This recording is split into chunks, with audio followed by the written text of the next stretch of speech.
Hi, I'm Vicar Caleb Gustafson here at St. Peter Lutheran Church, and this Sunday all three of our readings talk about how God chose sinful people to spread His word.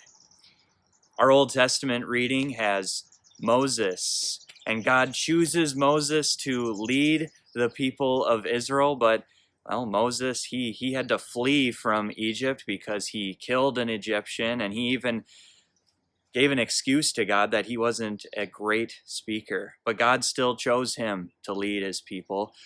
In our second lesson, we have the Apostle Paul, and he calls himself a blasphemer, a persecutor, and a violent man.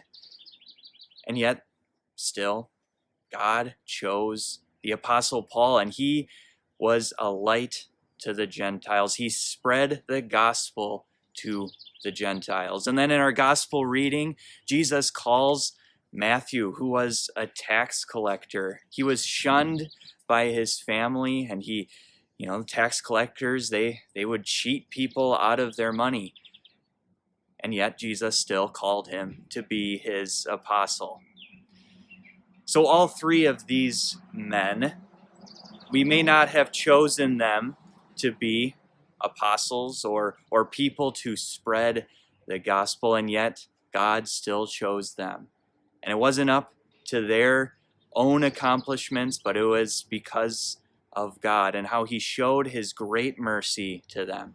That will be our focus for our worship service this weekend, and I hope to see you at one of our worship services this weekend. Thursday, 7 o'clock at the Schofield campus. Saturday, 5 o'clock at Key to Life. And then Sunday morning, 7:45 and 10:30 here at the Schofield campus, and 9 o'clock at the Wausau campus. May God bless your weekend.